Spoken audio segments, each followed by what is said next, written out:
Hello there, and welcome back to War Thunder, to the first tank review of patch 1.89, and it is on the French premium rank 6 battle rating 8.7 medium tank, that is the AMX-30 Super. So in this tank review I want to explain to you what the tank is good at and what it is bad at, how to play it while some background footage is running, while I also run down the statistics and make a very good comparison, in my opinion, to the main competitors on the battlefields. The AMX-30 Super, before we begin to run down the tank review, is actually a very familiar tank to all French tank players, since it is the 5th AMX-30 in the game for the French, and we have 3 in the tech tree and 2 premiums. And I think that it is very interesting that this tank is at the same battle rating as the AMX-30 B2 Brenners. While they share a lot of things in common, the AMX-30 B2 Brenners has era protection and a 20mm kind of coaxial cannon, whereas the AMX-30 Super doesn't have this. So it has here just a heavy machine gun, and it also doesn't have era protection, but it has therefore a bit better mobility and also a stabilizer. And this is a very interesting choice to give the French now not a tech tree tank with a stabilizer, but a premium. So this is something that I do not approve of. I don't think that the stabilizer should therefore make the difference at the same battle rating, but rather should stand for a battle rating difference of at least 0.3, and this is very much noticeable. So without further ado, let's begin with the tank review itself, and let's begin with the armor. And you might ask, well, which armor? There is a few side skirts and a bit of additional armor on the side, but overall it is very thin. Side only 30mm, side of the turret only 41.5mm, and yes, there is some angling going on, but it is cast homogeneous armor on the front with maximum 79 millimeters of protection. That might ricochet some APHE rounds, but AP-FSDS and HEAT-FS and ATGMs go right through without problem. Same goes for the turret.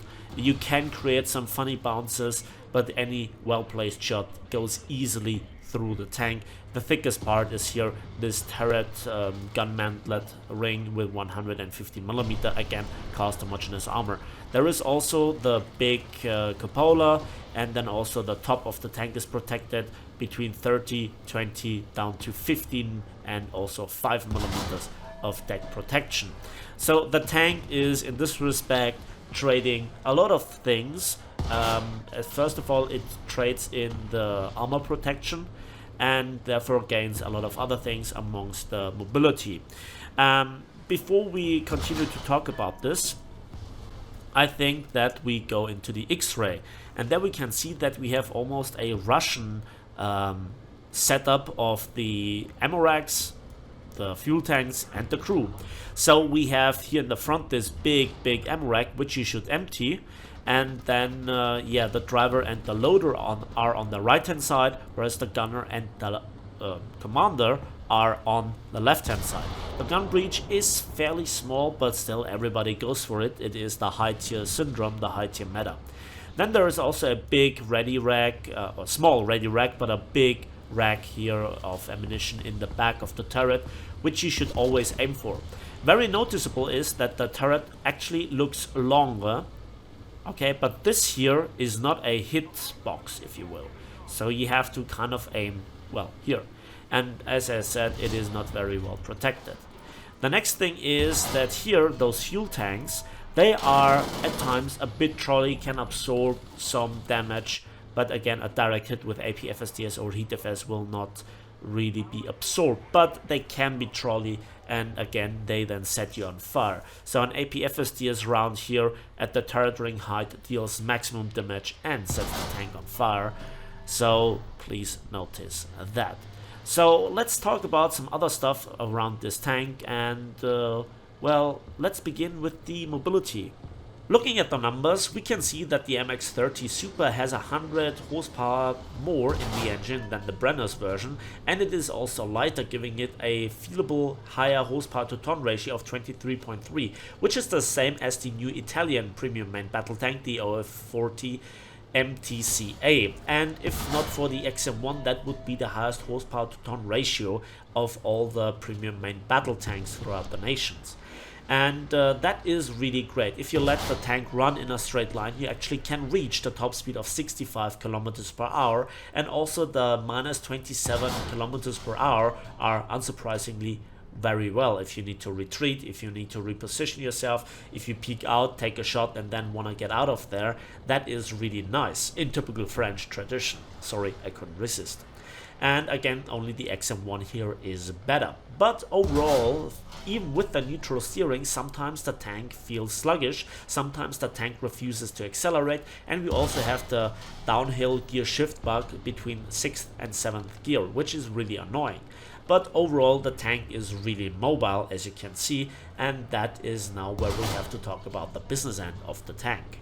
And again, you can see that we have here very similar stats throughout the bank. The main caliber is 105mm. The CN105F1 gun shares a lot of the statistics, in particular the reload with a lot of the other similar caliber sized guns, and they're all very similar to the basic design of the L7. That's just how it is. Shell capacity with 50 is very nice, 6.7 is very standard, sorry, couldn't resist. The turret rotation speed is very nice with 30 degrees per second. That is certainly on the very good end, but only again the Italian OF40 MTCA and the XM1 are better in this respect. The gun depression and gun elevation are great. Minus 8 degrees is usable, although it is not reaching the gold standard of minus 10. Again, only the XM1 and the shot card Dalet reached this level, but the gun elevation is the best with 20 degrees. The elevation speed with 5.5 degrees per second is above average, but again doesn't reach the fantastic 20 of the OF40 MTCA or 25 of the XM1 respectively. One final note is here the placement of the coaxial 50 caliber machine gun, which you can elevate further up to 45 degrees, which is certainly very nice to threaten the aircraft. So let's discuss here the ammunition, and at the very bottom of the screen you can see a major shell comparison between all the tanks where I wanted to include it, and we have 4 shell types in total. The first shell type is, if you will, your stock and free to use heat shell, the OCC 105F1. Very standard 400mm of penetration with a good muzzle velocity of 1000 meters per second, very good at hull breaking vehicles, very good at penetrating normal steel, but it doesn't do very well versus spaced armor, versus Euro protection, or the first glimpses of composite armor.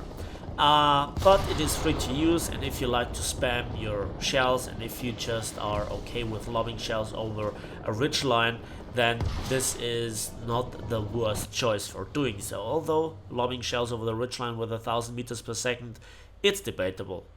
The second shell type is the OE105F1 MLE 60HE round, and that is completely useless because there is the OCC 105F1 heat shell, and that also hull breaks vehicles, and the HE shell has a slower muzzle velocity with only 700 meters per second and only 25mm of penetration. I cannot think of many situations where this shell is actually usable if you have the choice of the heat shell. The third shell type, which shall be mentioned quickly, is the OFPH105F1 smoke shell, and it is a fairly standard smoke shell with 700 meters per second muzzle velocity, and this is your second source of smoke. The fourth, last and most interesting shell type is the OFL105F1 AP-FSDS round, and this is where I say it is very standard. Sorry, again I couldn't resist, because it is AP-FSDS. It has a very high muzzle velocity of 1525 meters per second, 361mm of penetration, we have positive normalization. It is a nice to have shell, but it costs 600 silver lines per shot. But if you choose to play this tank with the premium modifiers, this shouldn't be a problem. So this goes through walls, bushes, trees, goes through Euro protection like there is no tomorrow. Normal steel protection is mostly no problem, and this is a very similar weapon type and very same feel of the overall gun handling and the gun performance than a lot of the other tanks. The only tank that sticks out is the T55 AM1, which also has an ATGM and APHE. and you might not have here the strongest, but certainly still a very useful APFSDS round. So this is the round that I would use the most of them, where I would load between 15 and 20 rounds if you are normally firing off quite a few shells. And so this is now the complete rundown of the tank's statistics, if you will. Now let's talk about the gameplay at hand, and this is the most successful battle that I had in this tank so far, and the first customer has arrived and we greet him with the track and driver shot. He takes too long to react, so I dare to peek out for the second shot and can finish him off before he returns favor and fire.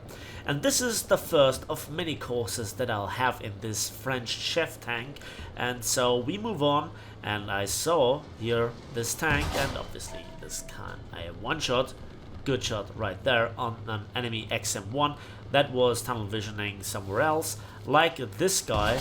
And yeah, it takes more than one shot, but we take out the driver and the gunner, which is an excellent shot. And so we finish him off with the next one. 3 quick kills like this. I was coming from the flank, I was surprising them. The stabilizer was really nice and also came in handy. And this is now where the experience with this tank is very similar to a lot of other nations' tanks, but within the French tech tree it is just, in this respect, up until this point, very unique. So now, how do you play this tank? Well, it doesn't really make a huge difference if you are top tier or if you're bottom tier. You're always a fragile tank. Your stabilizer helps you against any sort of enemy and at least puts you at an equivalent playing field. And your mobility must make the difference. So flank, play careful, prepare ambushes. And that's literally how you play this tank. Now you can play a little bit around with the ammunition, how much ammunition you take with you, and I prefer here the AP FSDS. The performance is worth the price in my opinion, and if you're really broken, then obviously the heat still is not a bad choice, but it has some drawbacks that I've discussed often enough. So here now I try to peek over this ridgeline. While this tank is not the very best ridgeline warrior, it is certainly not helpless in those situations. And you always have to watch out for aircraft and to get spotted. So you more or less have to play it like a light tank. Talking about light tanks, is that an M551 Sheridan? Seemingly so, and we deal massive damage to him, and well, he tries to escape behind the building, but we shoot through this building with our APFSDS, and this is a shot that we could not have done with Heat FS, or the Heat Shell in this case. Another customer arrives. Let's just quickly deal here with this warrior. He survives the first shot. Gunner is not taken out, so we position ourselves carefully, and then while we finish him off, we can also reverse behind the ridgeline and easily dodge here the ATGM for the ace already. So that is pretty nice. And then I play with the thought of dealing with this helicopter again, so you can always range find helicopters and then you can try to shoot them down. However, my position is kind of compromised because, first of all, I have now taken several shots at an enemy air unit that might wanna come after me. I also have killed quite a few enemies. I am operating here behind enemy lines. I have here 2 other tanks with me, but I'm not taking my chances. And so I want to investigate here the area around C. I wonder why my team is behaving like this when then I see action with the frontline tanks again, and I'm always eager to support them. So yeah, I'm playing here with the thoughts: should I help them? Can they handle the situation themselves? Etc. etc. So a lot of the situations that I take are kind of decided within split seconds, and so it is very difficult to explain everything. But always look around you, reposition with this tank, use the tank's maneuverability and mobility to get the easy shots off. While you have a stabilizer, while you have APFSDS, so does most of the enemies. And that is just simply a fact that you need to take into account. And again, it leads then to the ultimate question: should you buy this tank, yes or no? Well, as a grinding machine, it is certainly really nice. It is very enjoyable, and you if you are power grinding, the tank is not restricted by mobility nor firepower, and if you're a good player, then the lack of protection is certainly not that much of an issue. The Silverline modifier of 1.4 times 2.0 is great, and then also the reward of 2.2 for the RP is nothing to be ashamed of. So in this respect, it is not bad. And I certainly like it, although the RP gain could be just a touch higher because it is not at the maximum. But it's not a massive issue, and we certainly have seen worse premiums. My next move keeps me behind enemy lines, if you will, and also it leads me into the middle of the map area. I see some developing ongoing around the B cap, and so I think it is in our hands, but there are not that many tanks around it, and the tanks that were around it got killed. So it is obviously easy to count 1 and 1 together. There must be some enemies eager to fight their way through it and to capture it. And so I am near the capture point when then it gets decaptured. So this is just map awareness, this is just knowing the game and reading the minimap, reading the kill messages, looking at the minimap, etc. And I also saw that this M60A2 killed one of my teammates, so killing him was really important. But I guess there was also a Russian light tank in the vicinity, so it is kind of interesting that we can now go into the cap and capture it without any sort of opposition. So 6 kills already. This now will be my first capture point, and capping obviously caps pay bills more than kills, which is not, in my opinion, how it should be always, but certainly the amount of Silverline and RP that you gain are just really nice. I mean, how can you say no to over 1,000 RP for 1 cap? That's always nice. And again, then I want to continue to go behind enemy lines. A little bit of editing magic, and minutes later we found ourselves in this scene where I wanted to go to A, but then this happened. Yeah, I saw this ATGM actually hitting here one of the field fences, and that reveals that there is something with ATGMs lingering around to my right, so I don't feel like going through the open into A and getting, well, kind of ATGM. I just don't feel like this. Obviously, I observe here the ridgeline, I observe here the usual camping spots, I know about the church. This is where I suspect this guy to be. A lot of the ATGMs, and there was also one British ATGM noticed in this area due to the kill feed again, I chose to go and investigate, because very often at close quarters they have their problems, limited firing angles and some sort of minimum distance where they can use the ATGM. So, where is he? I don't know. Come on, where are you? Again, you can see how I use here the gun depression and move sideways on the ridgeline, always ready to disengage. Now I peek up again. I haven't seen anything, but that doesn't mean that the enemy hasn't seen me. And now I see him. That's a very first good shot. Driver, engine and radiator, and I know that he can't shoot me with the ATGM, or it's unlikely, and we finish him off with a crew knockout, and that is our 7th kill. Again, a few editing magic minutes later, I actually arrive here to just participate in the capture of my 2nd cap, and that is very important so that I have more score points for first place, which is always nice to have, and why not? And again, sometime later, we finish actually the game in style, in the woods, within a small forest, because there was an aircraft circling around. And yes, 2 caps, 7 kills, and survivor, and all that for first place. So let's have a look at the post-battle results, what kind of Silverline and RP gain we got with a premium account, with the premium status of this tank, and without boosters. 80,000 Silverlines and 17,600 vehicle research points. That is a good portion of progress for our Roland 1, and so, or Roland 1, however you pronounce it. And that's actually the tank review from my perspective. I kind of like this tank, but it is always depending on the fact if you enjoy this meta. If you like it, then this tank is a good option. If you really don't like it, then well, you at least have a stabilizer in contrast to the majority of the French tech tree. That's it for me today. I thank you for watching and listening. I hope you enjoyed this video. If so, why not give it a like, subscribe if you want to see more, and we'll see each other on the waves, in the skies, and on the battlefields of War Thunder.